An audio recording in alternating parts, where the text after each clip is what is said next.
Who knows what evil lurks in the hearts of artichokes?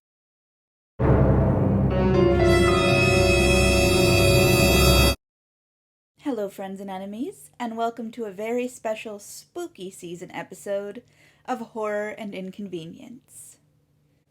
In honor of the most wonderful time of the year, Gay Christmas, the highlight of the Goth calendar, the witching season, we have a reading vlog of the greatest spooky children's classic. I said it, and it is a challenge. Come at me, Goosebumps fans. Today, we're doing a reading vlog of Bunnicula. This classic by Deborah and James Howe tells the story of a dog and cat who welcome a new member of their family, a bunny with strange markings in the shape of a cape and widow's peak, who has mysterious nighttime escapades that result in vegetables drained of their leafy blood. This was one of my favorite series as a kid. As you can see, I own several of them, and you can't get these covers anymore. It's tragic. Alright, so I want to give you as much of the full Bunnicula experience as possible, and as you can see, I am pretty well qualified to do so. So we will start with the back of the book. This is from back when they used to describe the book on the back instead of just putting a pull quote from like the ALA to sell it to school librarians only and never children. Beware the hare. Is he or isn't he a vampire? Before it's too late, Harold the dog and Chester the cat must find out the truth about the newest pet in the Monroe household, a suspicious-looking bunny with unusual habits and fangs. Oh my god, I forgot how cute these illustrations were. Look at this title page illustration. Look at the baby!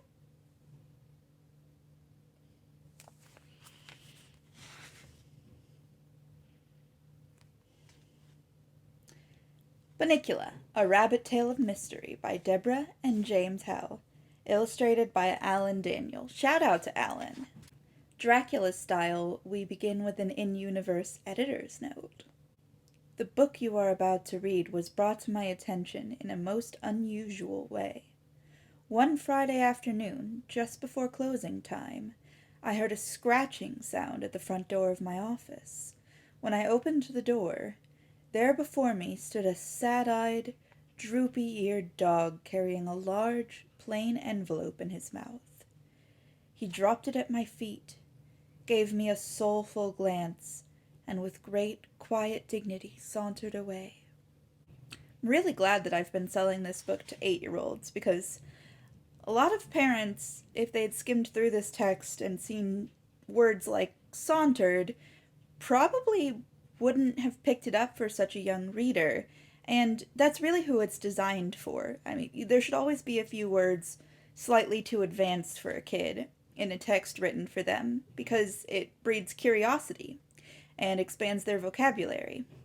Yeah, lecture over. Let's get back to the spooky rabbit vampire. Okay, this is cute. This is the letter that comes with the manuscript the dog drops off. Allow me to introduce myself. My name is Harold. I come to writing purely by chance. My full-time occupation is dog.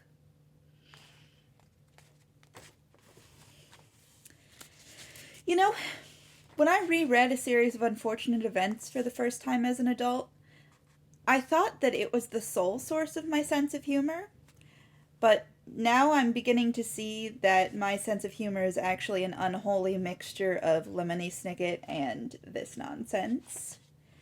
Not mad about it, though I suspect a lot of people who know me are. Here's an illustration of the Monroe family bringing the new animal home to Howard and Chester. Seriously, these illustrations are incredible.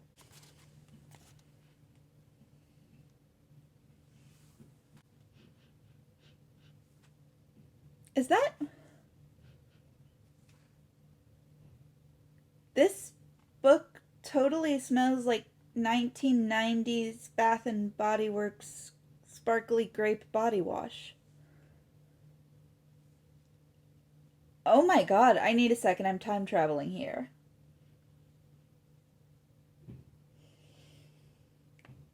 Whew. Oh, this explains a lot about how I interacted with my pets. At this point, I feel I must explain something. In our family, everyone treats everyone else with great respect for his or her intelligence. That goes for animals as well as the people. Everything that happens to them is explained to us. It's never just, "Good boy, Harold," or "Use the litter box, Chester," at our house. Oh no, with us, it's, "Hey, Harold, Dad got a raise and now we're in a higher tax bracket." Or, "Come sit on the bed, Chester, and watch this Wild Kingdom show. Maybe you'll see a relative." Which shows just how thoughtful they are. I used to read to the cats. Oh, Mr. Monroe is a college professor and Mrs. Monroe is a lawyer. How very progressive.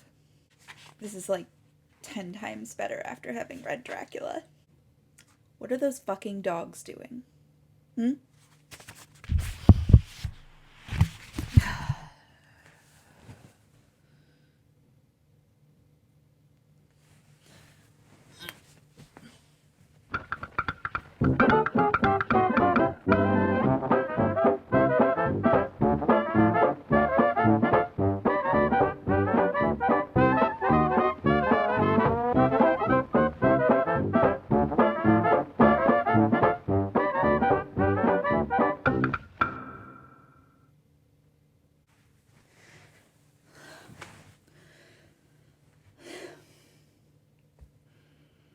My dogs are annoying me. I deserve this.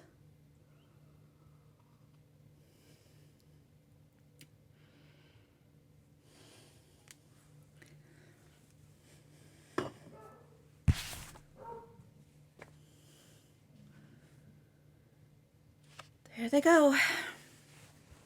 Well, this is a vlog, so I guess verisimilitude ahoy. Okay, they're trying to name the rabbit. And the mother's first suggestion is Bun Bun. Which, incidentally, I briefly had a bunny, around age 9, whose name was Dandelion because that was her favorite food. But we all called her Bun Bun. How many times did I read these books? Oh, the dad's first suggestion is Prince.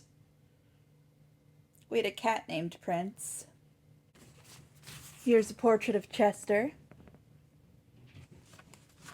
I love him. Chester is named after G.K. Chesterton. Mr. Monroe is an English professor. So, shouldn't it be Dr. Monroe? Was he running around teaching literature with an MFA? Oh, this is a great illustration. Okay, so Chester has been reading his bedtime story, The Fall of the House of Usher, when the storm that's been raging all night breaks and a shaft of moonlight falls through the window onto Bunnicula's cage. And we get this image. I am going to read all the other books this guy has illustrated. This is incredible. Oh. Suddenly remembering that using the G slur for the Romani was normal in children's literature when I was growing up. That's, whew. One thing we're never talking about is the problematic crush I had on Disney's Esmeralda as a kid. You see, Chester hears a violin, you know, like the Romani violinist, providing the eerie soundtrack in Dracula. It's Dracula with a bunny, you see. I think I found the spot where I stopped my last reread. Okay, so Chester has been convinced something is weird about Bunnicula and has been staying up at night to watch him. One night he falls asleep and insists that, although there's no sign of his having exited or entered again, Bunnicula was getting out of his cage and opening the refrigerator door.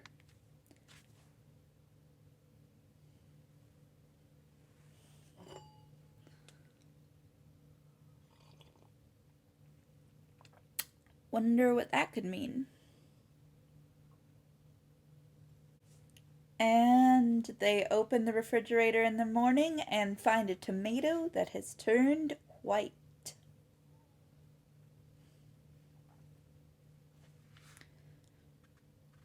Which isn't what happens to a desiccated tomato, but okay. It's a good image. Chester sees suspicious teeth marks on the tomato and has decided that tonight he's going to reread The Mark of the Vampire to help him figure it out.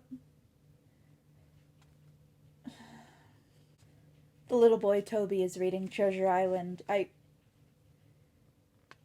think I might at some point have gone through this book and then read every book mentioned in it, because Treasure Island was my other favorite at this age.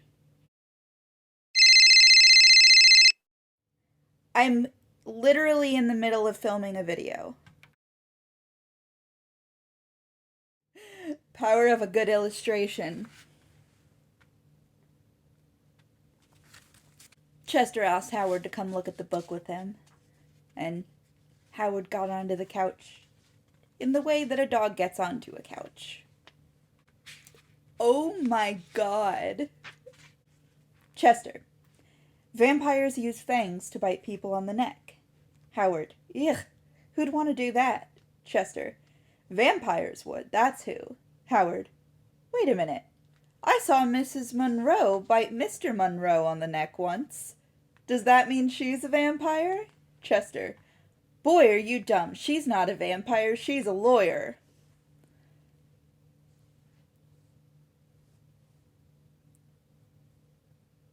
Children's literature. Oh. Another bookmark. What? I had multiple spots marked in this book? I'm not a book flagging person. That's very interesting.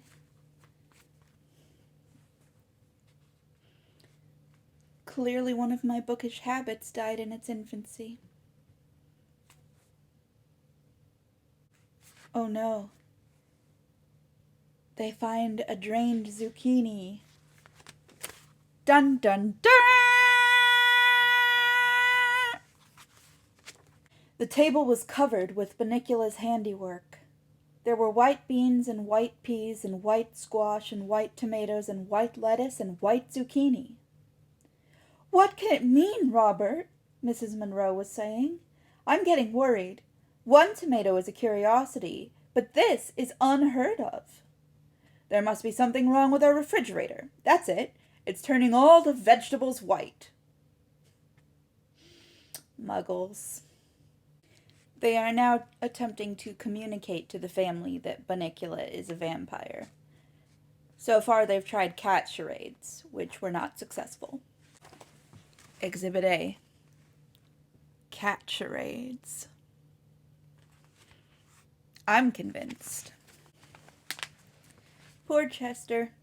He tries to ward off Bunnicula by putting a pendant of garlic around his neck, but he just ends up in a bath. Tragic. Oh no. Chester's trying to destroy Bunnicula by pounding a stake into his heart, only it's a steak as in meat. The attempted murder.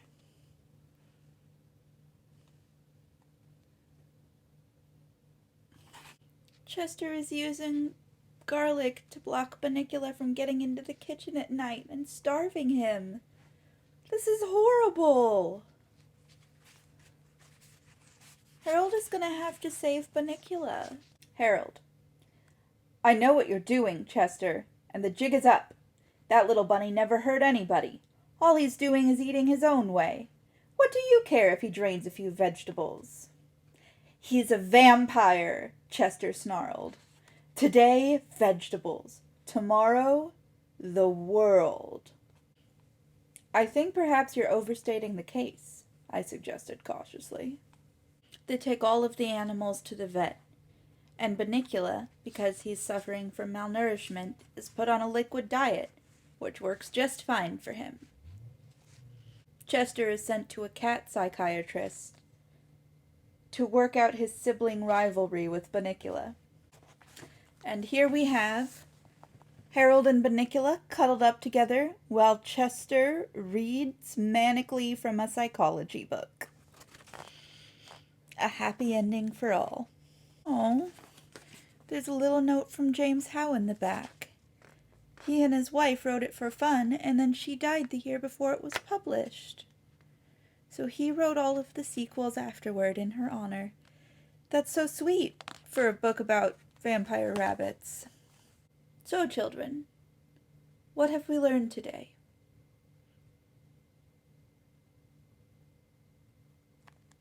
Primarily, I think we've learned that vampires are nice, and instead of killing them, we should cuddle with them.